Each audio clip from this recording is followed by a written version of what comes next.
Tadi Bapak-Bapak dan Ibu tentu sudah mendengar perbincangan saya dengan Menko Polhukam yang memberikan sedikit ilustrasi kebijakan pemerintah. Tapi saya mau sedikit karena dari Bawaslu mencatat soal isu strategis ini soal materi kampanye. Apa yang menjadi concern yaitu tentang materi kampanye hitam. Saya mau mencoba mengulang apa yang dikatakan oleh Mendagri Pak Tito Karnavian yang mengatakan positive campaign itu masih bisa, negative campaign juga bisa, tapi tidak black campaign, kampanye hitam yang berisi kebohongan itu tidak boleh, itu adalah pidana. Tadi sudah sempat disinggung oleh Pak Mahfud secara filosofi, tapi saya ingin dengar dari Bapak-Bapak dan Ibu sekalian, seperti apa kita mendefinisikan kampanye hitam. Saya mungkin ke Mbak Ratna Dewi Petalolo dulu. Ya, terima kasih Mbak Rosi. Jadi berdasarkan isu strategis Pilkada tahun 2020, salah satunya memang berkaitan dengan materi kampanye. Selain beberapa isu strategis yang sudah kami publikasikan, dan materi kampanye terkait dengan pasal 69 huruf C ini dalam data penanganan pelanggaran kami memang masuk pada urutan kelima besar setelah pelanggaran prokes, kemudian netralitas ASN, tindakan menguntungkan dan merugikan, dan politik uang. Posisi kelima itu adalah pelanggaran terkait dengan materi yang mengandung unsur menghina, ya, fitnah atau isu-isu sara. Terakhir kasus yang sudah diproses di Beltim, ya, Belitung Timur. Yang Amel ya? Ya, putusan pengadilan Bebas yang sudah dinyatakan dinyatakan bebas dan tidak terbukti melakukan perbuatan sebagaimana yang diatur di dalam ketentuan pasal 69 huruf C. Ya, sorry Mbak Ratna Dewi Petalolo. Saya mau supaya penonton juga tahu apa yang sedang kita bicarakan.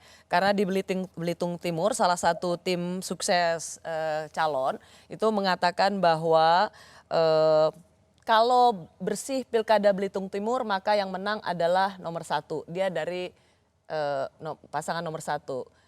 Intinya adalah dia mau mengatakan kalau yang menang dari kompetitornya itu pemilu curang gitu ya.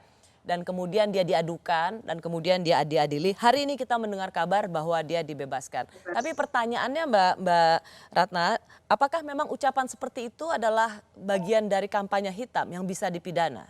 Terlepas bahwa kemudian pengadilan membebaskannya. Ya, ketika penanganan pelanggaran di Bawaslu, ya, menurut Bawaslu, ya, berdasarkan video yang beredar melalui pengkajian dan proses penanganan bersama polisi dan jaksa, menurut kami ada unsur fitnah, ya, karena kalau calon yang bersangkutan maka itu melakukan politik kotor gitu ya, seperti itulah. Tetapi ternyata ketika kami sudah teruskan ke proses penyidikan, kemudian sampai pada proses penuntutan, pemeriksaan di pengadilan, ternyata hakim menilai tidak terbukti atau tidak mengandung unsur-unsur pelanggaran sebagaimana yang dimaksud di dalam pasal 69 huruf C.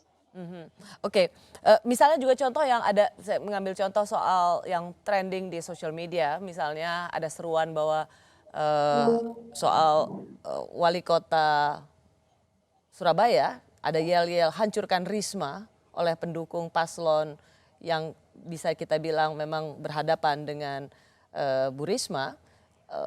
Apakah itu juga bisa dikategorikan kampanye hitam?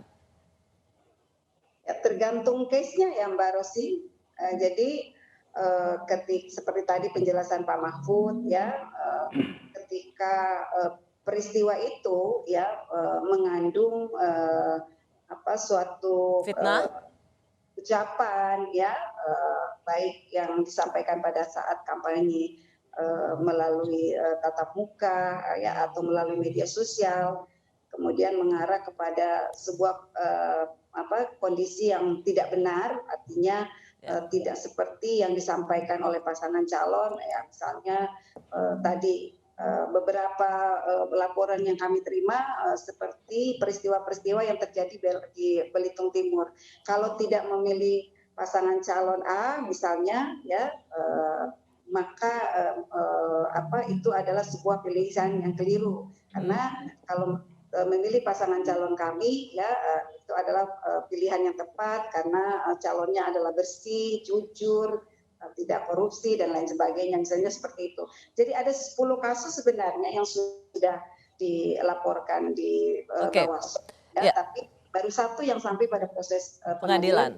Pengadilannya bebas. Ya, karena rame itu di sosial media bahkan netizen menggaungkan tagar bebaskan Amel.